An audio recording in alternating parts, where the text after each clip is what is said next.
Hi, Dr. P here to talk about something that I call Me-too-ism in game design. So what am I talking about? It's essentially following the leader or following what everybody else is doing. Doing something because everybody else does it, or because your game is based on particular fiction and that's the way they do it, or because you think this is what the market wants.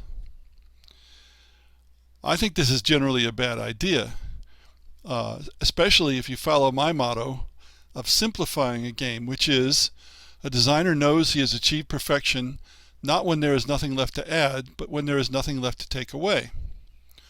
Or a version for Japanese gardening, your garden is not complete until there is nothing else that you can remove. All forms of Me-too-ism go against that because you're adding things.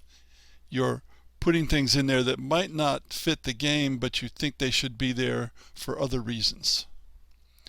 Aspiring designers often do this because they often want to make a game that's just like one they really like, only more, which is one form of Me-too-ism. It's very common amongst college game design students. Now for practice, that's not necessarily a bad thing, especially if we're talking video games where you're trying to figure out the game production skills, programming, sound, art, and so on. Provided the scope of the video game is within your grasp. Unfortunately, it seldom is because the favorite video games tend to be the big games that take hundreds of man-years to produce, and there's no way that an aspiring designer can do that. Another form of Me-too-ism is what the market wants. You try to make a game just like the currently popular games, only slightly different.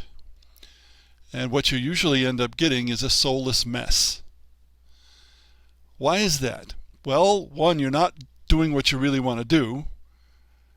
And while video game designers are often accustomed to that, it's not ideal. Also, the market changes while you're making the game. Especially if it's a video game, it can take a long time. But even tabletop games, even if you can design it in a few weeks, which is usually a bad idea, it'll take far longer than that to get produced.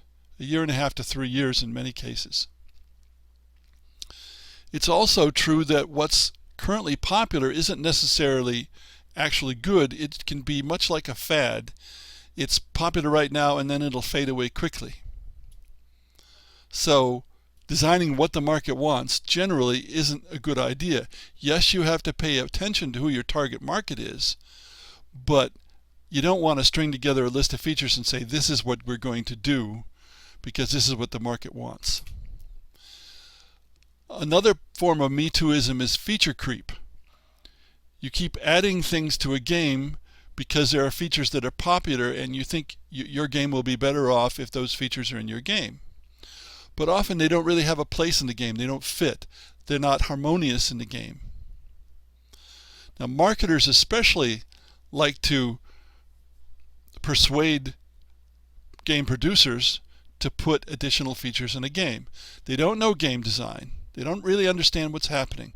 All they see is lists of features, not the whole game. They think that a game is a list of features, whereas actually a game is the impression it makes on the player or players when it's played, not the list of features. So the marketers are only seeing the trees, whereas a designer wants to see the forest, the whole of the game.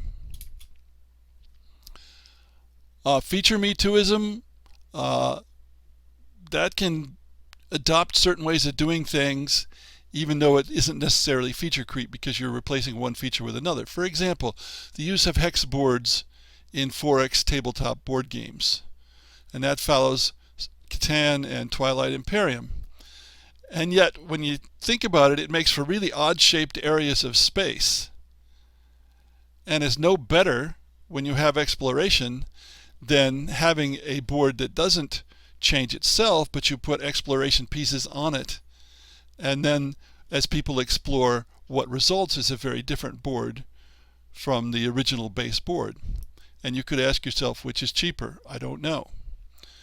But people see these hex boards and they say, oh, I've got to do that. That's Me-too-ism. Another form of Me-too-ism is what I call source respect. When a designer is modeling something, Me-too-ism can result because he respects the model too much, especially if the model is fiction or a book or a movie. So he wants to put everything into the game that is in the source.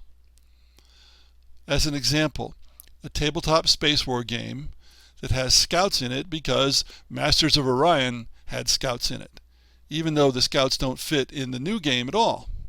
And even though, in fact, there's little resemblance between the two games, which tends to be kind of inevitable because Masters of Orion was very complex and tabletop games are inherently simple.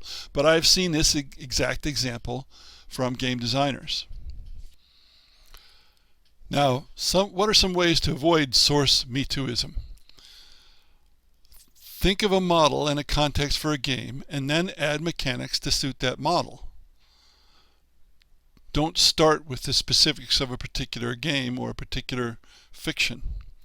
This is not perfect, but it's better than starting from that game or from that fiction or even from a well-known mechanic. As many listeners know, I don't use the term theme because some people say theme but mean something that doesn't affect the design or the play of the game. Whereas, to me, theme ought to mean it affects the design or the play of the game. So I use models instead. If you're making a model, it's got to work something like the situation you're modeling or it fails. On the other hand, it's inevitably going to be a lot simpler than the real thing, even if the real thing, quote unquote, is fiction. So what's the result of Me-too-ism? Aspiring designers forget, and sometimes experienced ones forget, to simplify their games.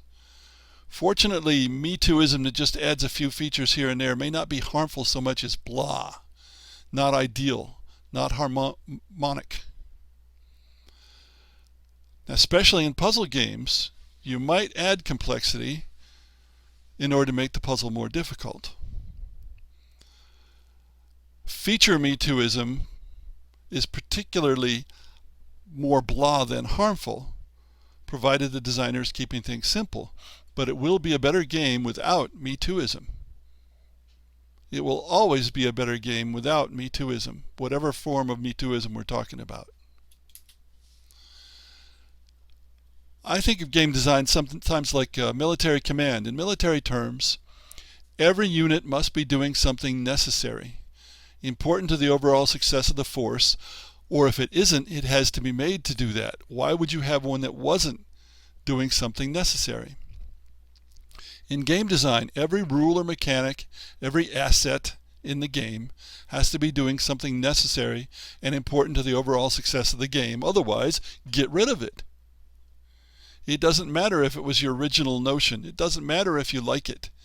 It doesn't matter if it's your baby. Get rid of it if it doesn't contribute to the overall quality and success of the game. Game design is very much about self-awareness. So ask yourself, why am I including this particular feature in the game, or not including that particular feature? That will help you avoid Me-too-ism.